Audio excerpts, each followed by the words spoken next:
Welcome back to my channel Kirtika's kitchen diary. আশা করছি সবাই খুব ভালো আছেন। আজকের রেসিপি হলো শাহি টুকরা।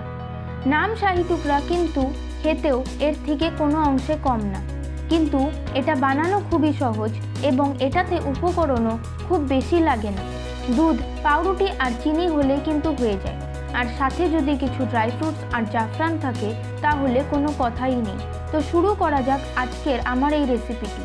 শাহি টুকরা বানানোর জন্য আমার যে যে উপকরণ লাগছে সেটা হলো 2 টেবিল চামচ পরিমাণে কাস্টার্ড পাউডার, 3-4টে ছোট এলাচ, তারপর লাগছে অল্প কেশর, হাফ কাপ পরিমাণে দুধ, হাফ কাপ পরিমাণে চিনি, তারপরে কুচনো ড্রাই ফ্রুট লাগছে, তারপর এখানে আমাদের লাগছে 5 পিস পাউরুটি, তারপর লাগবে 2 কাপ পরিমাণে দুধ আর 2 টেবিল চামচ ঘি, আর লাগবে 1 কাপ সাদা তেল। তো রেসিপিটি তৈরি করার জন্য এখানে সবার প্রথমে আমি ব্রেডগুলোকে পিস পিস করে কেটে নেব। এখানে আমি ট্রাইঅ্যাঙ্গেলে ব্রেডগুলোকে কাটছি। আপনারা চাইলে স্কোয়ার বা রেক্ট্যাঙ্গেল শেপেরও কেটে নিতে পারেন। তো দেখুন আমি কেটে নিয়েছি। এখন সব ব্রেডগুলোকে এইভাবেই কেটে নেব। তারপর গ্যাসে একটা ফ্রাইং প্যান বসিয়ে নেব।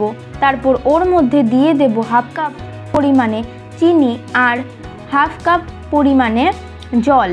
তারপর চিনি আর জলটাকে ভালো করে মিশিয়ে ওর মধ্যে দেব এলাচ গুঁড়ো আর কেশর।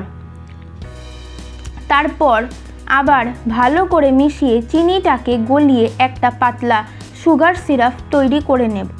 কিন্তু এটা মাথায় রাখতে হবে যে এখানে আমাদের মিষ্টি শিরার মতো শিরা করা যাবে না, জাস্ট চিনিটাকে জলের সাথে গলিয়ে নিতে হবে। দেখুন আমার শিরাটা তৈরি হয়ে গেছে প্রায়, আমরা নামিয়ে নেব।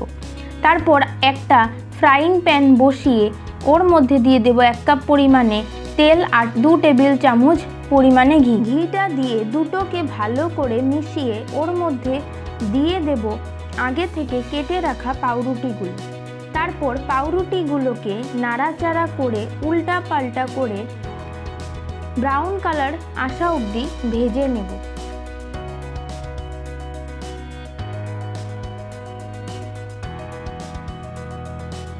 দেখুন আমার পাউরুটিটার এক পাশ ভাজা হয়ে গেছে।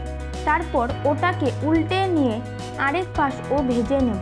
ভাজা হয়ে গেলে পাউরুটিগুলোকে একটা প্লেটে রেখে দেব। এভাবেই বাকি পাউরুটিকেও আমরা ভেজে নেব। তারপর ভাজা পাউরুটিগুলোর মধ্যে আগে থেকে তৈরি করা সুগার সিরাপটাকে দিয়ে দেব। তারপর আবার একটা প্যান বসিয়ে ওর মধ্যে দিয়ে দেব 2 কাপ পরিমাণে দুধ, তারপর দেব এলাচ আর দিয়ে দেব কেশর। তারপর এগুলোকে মিশিয়ে একবার উতলে নিতে হবে। তারপর ওর মধ্যে দিয়ে দেব 4 ভাগের 1 ভাগ চিনি। চিনিটা দিয়ে আবার ভালো করে নাড়িয়ে চাড়িয়ে নেব।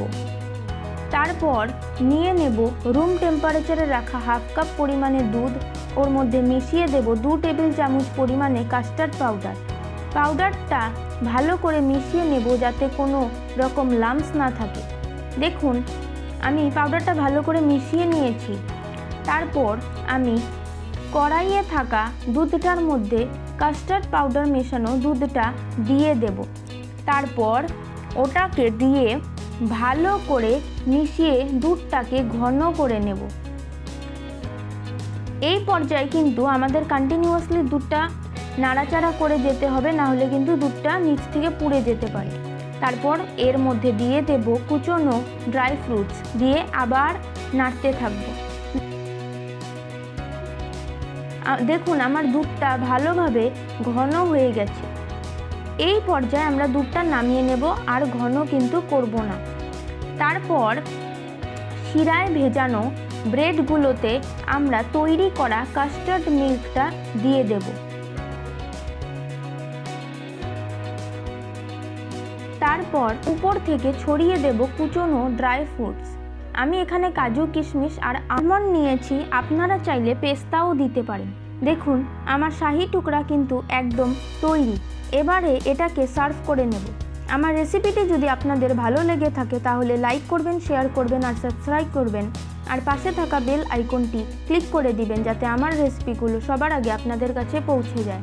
রেসিপিটি ভালো লাগলে অবশ্যই ট্রাই করবেন বাড়িতে। ততক্ষণ ভালো থাকুন, সুস্থ থাকুন। ধন্যবাদ।